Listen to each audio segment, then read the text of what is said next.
어느 사냥꾼이 독수리알 하나를 가져와서 자기 집 뒤뜰의 씨암탉 둥지에 넣어두었습니다. 알에서 깨어난 새끼 독수리는 자신이 닭일 줄 알고 평생 마당에서 흙을 파헤치며 모이를 쪼아먹고 살았습니다. 독수리는 가끔 하늘을 높이 나는 멋진 새들을 보면서 부러워했지만 나는 날 수 없는 닭이야 라며 이내 고개를 숙였습니다. 그러던 어느 날 한 생물학자가 이 광경을 보고 너무 안타까워서 독수리를 붙잡아 높은 바위 절벽 위로 올라갔습니다. 그리고 독수리의 눈을 태양을 향하게 하면서 이렇게 외쳤습니다. 너는 땅의 닭이 아니라 하늘의 왕인 독수리다. 어찌하여 여기 땅바닥에 머물러 있느냐? 날개를 펴고 날아올라라 하면서 독수리를 공중에 띄웠습니다.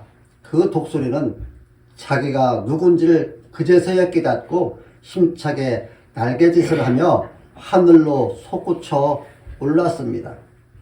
성도 여러분, 오늘 하나님께서 우리에게 물으십니다.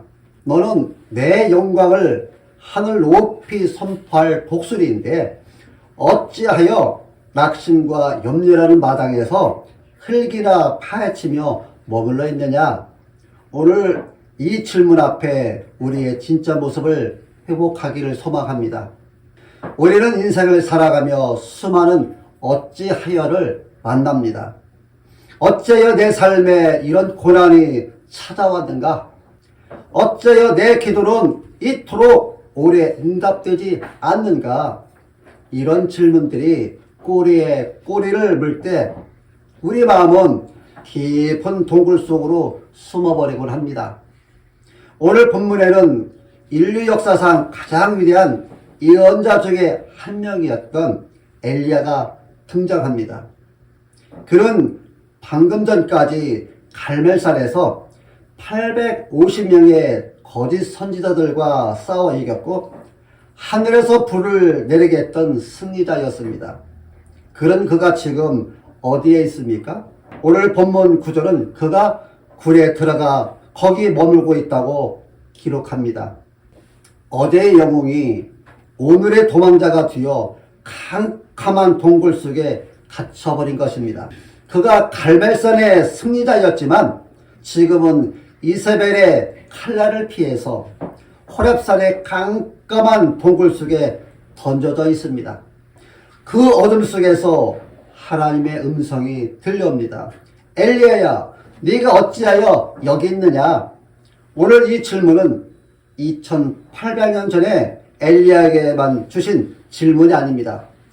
오늘 고단한 삶의 무게를 지고 이 자리에 앉아 계신 여러분 한 분 한 분에게 던지시는 하나님의 절박한 사랑의 질문입니다. 캄캄한 동굴 속에서 떨고 있는 엘리야에게 네가 어찌하여 여기 있느냐라는 하나님의 말씀이 임합니다. 이 질문은 하나님께서 엘리야가 어디에 있는지 몰라서 묻는 단순한 위치 확인이 아니라 이 질문 속에는 엘리야가 자신이 왜 존재하는지에 대한 이유와 정체성을 망각하고 동굴 속에 숨어 있는 것에 대한 하나님의 안타까움과 사랑이 담겨 있습니다. 호렙산 굴 속에 있는 엘리야에게 묻고 계신 네가 어찌하여 여기 있느냐는 말씀은 에덴 동산에서 선악과 열매를 따먹고 두려워 여호와 하나님의 낯을 피하여 동산나무 사이에 숨은 아담에게 네가 어디 있느냐 물으셨던 그 음성입니다. 이는 정죄하기 위한 것이 아니라 관계를 회복하기 위한 것입니다.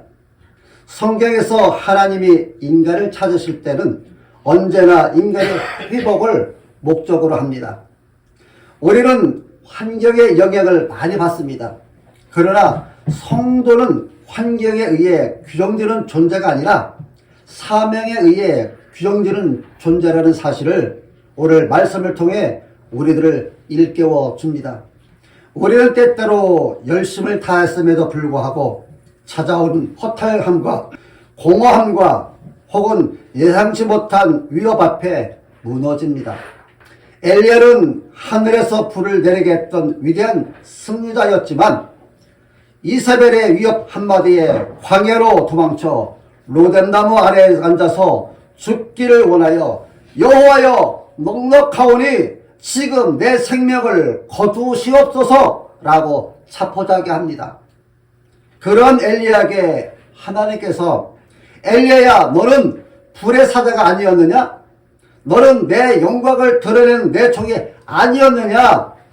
그러면서 왜 이 사명의 자리를 떠나서 이 어두운 절망의 굴속에 갇혀있느냐고 말씀하십니다. 여러분, 우리도 그럴 때가 있습니다. 직분을 맡았고 오랫동안 신앙생활을 해왔지만 사람의 말 한마디에 상처받고 경제적인 위기 앞에 무너지고 미래에 대한 두려움 때문에 마음의 동굴 속에 숨어버립니다. 그때 하나님은 우리에게도 똑같이 물으십니다. 사랑하는 아들아, 사랑하는 딸아, 네가 어찌하여 지금 낙심의 자리에 있느냐? 네가 어찌하여 염려의 굴 속에 있느냐? 말씀하십니다. 여러분이 지금 낙심의 동굴에 있다면 하나님은 여러분 비난하지 않으십니다. 다만 안타까워하십니다. 너는 왕같은 제사장인데 어찌하여 여기서 절망하고 있느냐? 이 음성 속에서 여러분을 향한 하나님의 가슴 아픈 사랑을 발견하시길 바랍니다. 엘리야는 하나님께 자신의 억울함을 10절과 14절 두 곳에서 이렇게 토로합니다. 내가 만군의 하나님 여호와께 열심히 유별났는데 결과는 이 모양입니다. 이제 나만 남았거늘 그들이 내 생명을 찾아 빼앗으려 합니다. 하나님은 그런 엘리야를 위해 특별한 체험을 준비하십니다.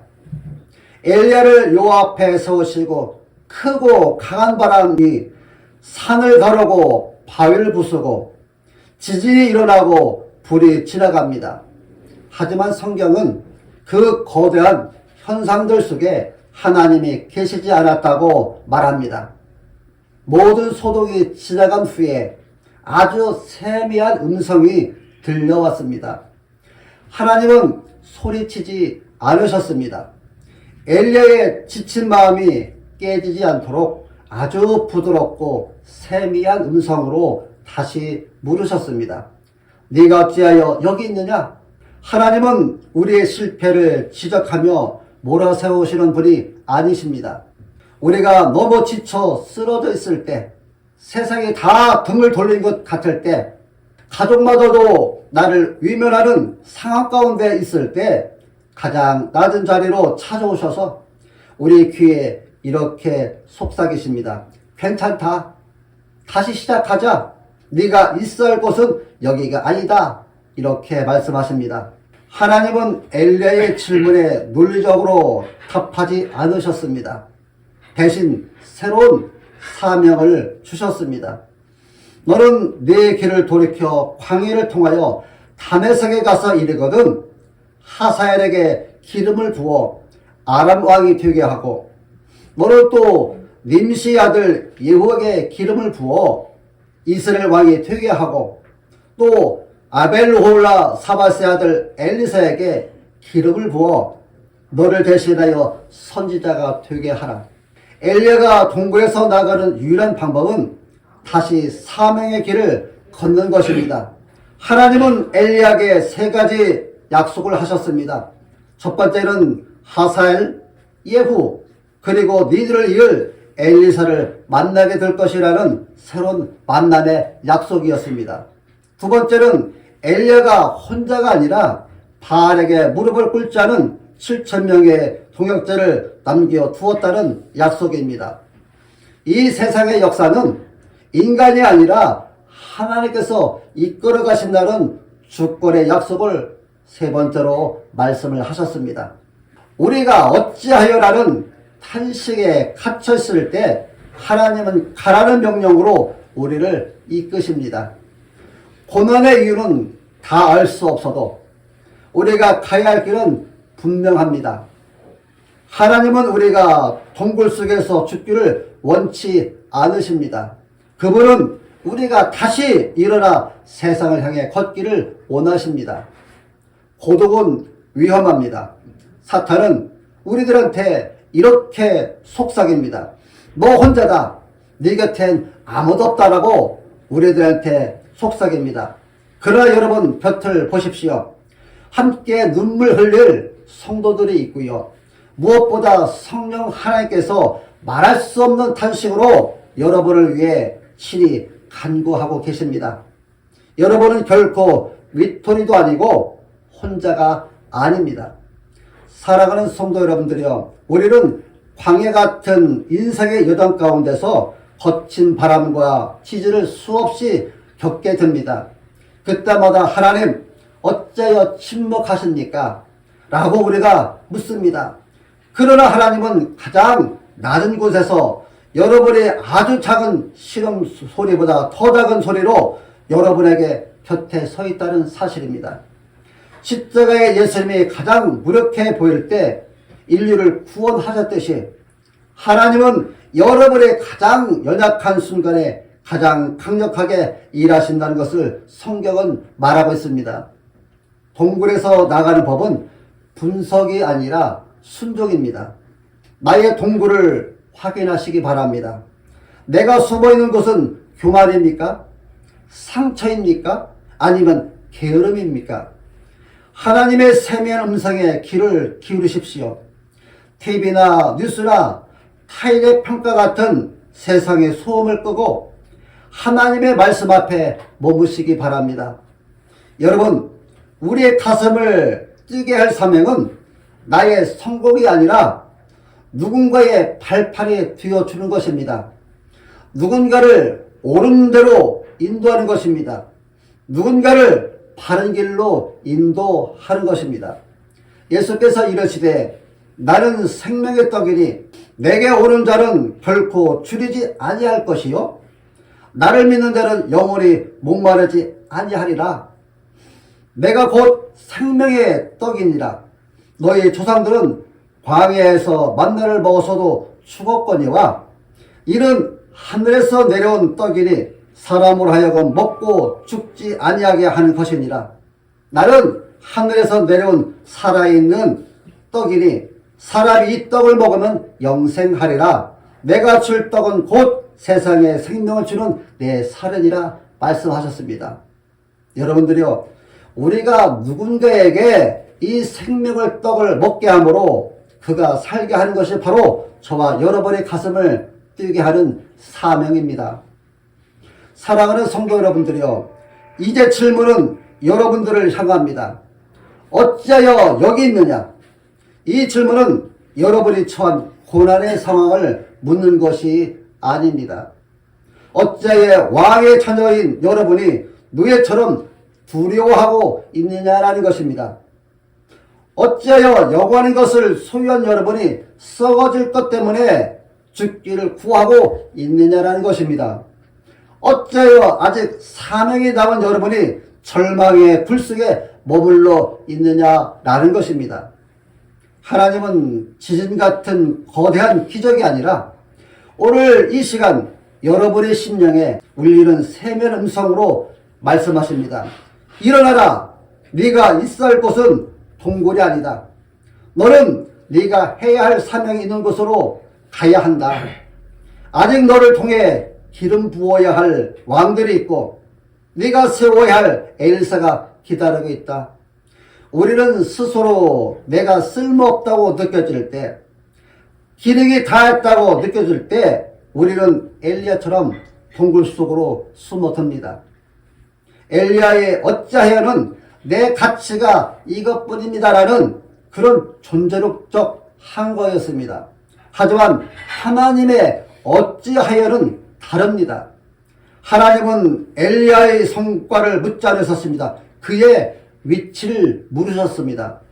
성도 여러분, 하나님은 여러분이 얼마나 대단한 일을 했느냐가 아니라 여러분이 하나님의 자녀라는 그 자리에 제대로 서 있는지를 궁금해 하십니다. 인생의 어짜요라는 탄식을 하나님의 어짜요라는 부르심으로 응답하십시오. 동굴 입구를 막고 있는 절망의 돌을 치우시고 다시 사명의 길로 걸어 나가는 저와 여러분이 되시기를 소망합니다. 성경에서 호렙산은 단순히 높은 산이 아니라 이곳은 모세가 하나님으로부터 율법을 받았던 언약의 산입니다. 엘리야가 40주 40알을 달려 이곳에 왔다는 것은 단순히 도망친 것이 아니라 이스라엘 무너진 언약을 붙들고 신앙의 원천으로 돌아왔다는 것입니다. 우리가 삶이 흔들릴 때 우리가 가야 할 것은 세상의 상담소가 아니라 언약의 말씀이 있는 호렙산, 즉 예배의 자리로 돌아와야 합니다.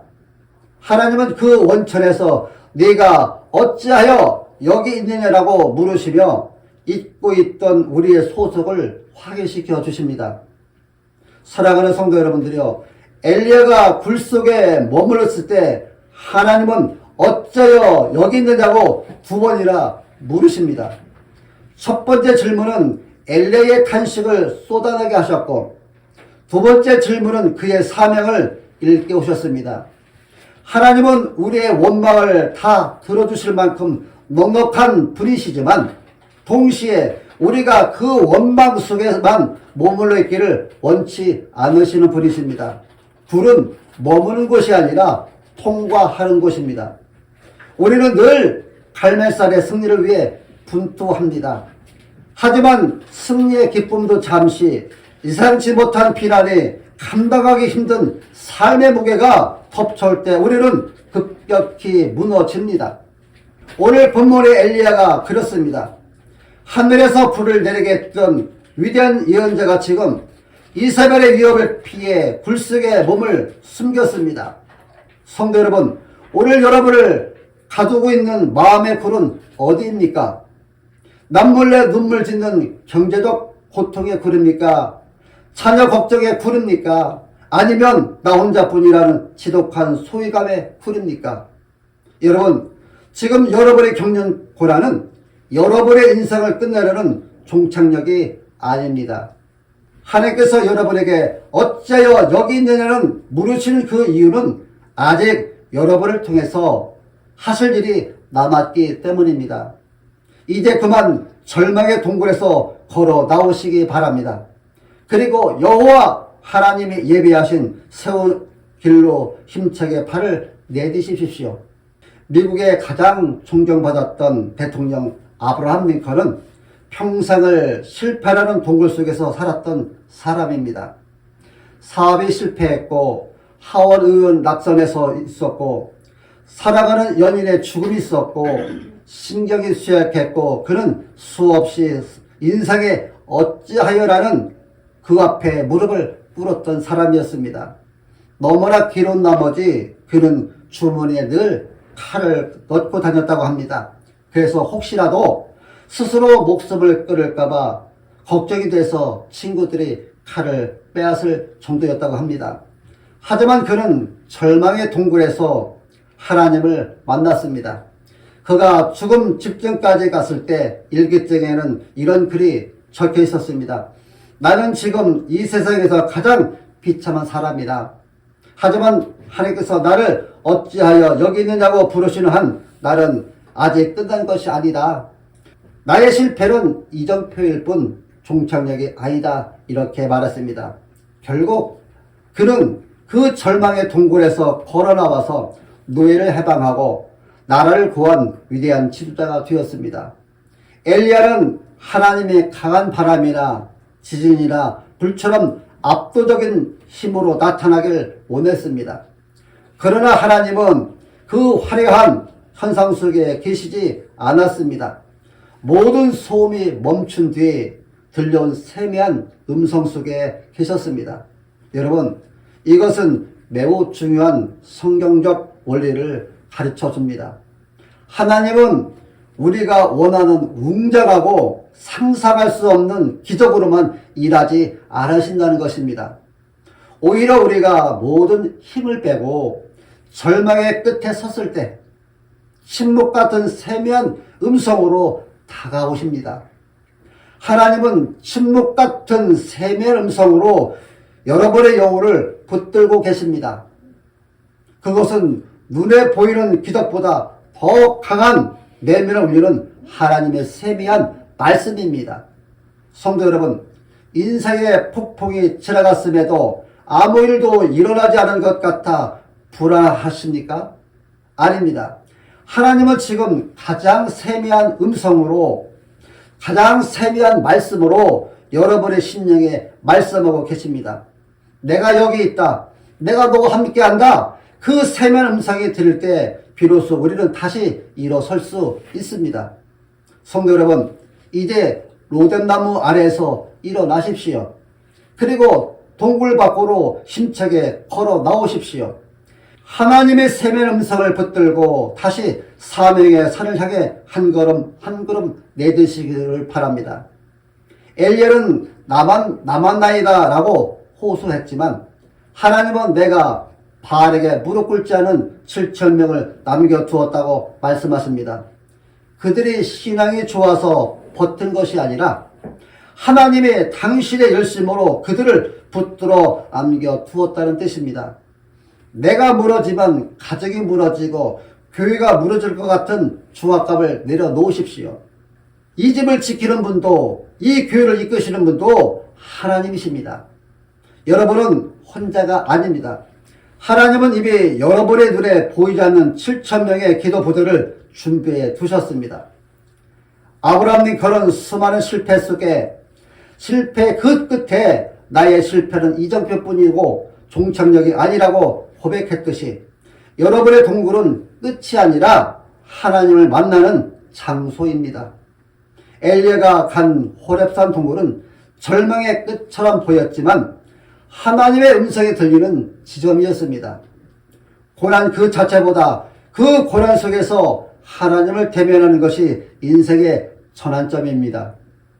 하나님은 큰 소리가 아니라 여러분에게 아주 작은 신음에 응답하십니다. 오늘 여러분들은 가두고 있는 동굴은 무엇입니까? 여러분들을 가두고 있는 그 동굴은 비극의 동굴입니까? 아니면 과거의 상처입니까? 아니면 경제적인 압박이라는 동굴입니까? 주님은 오늘 이 예배를 통해 여러분의 이름을 부르십니다. 아무개야, 네가 어째여 여기 있느냐?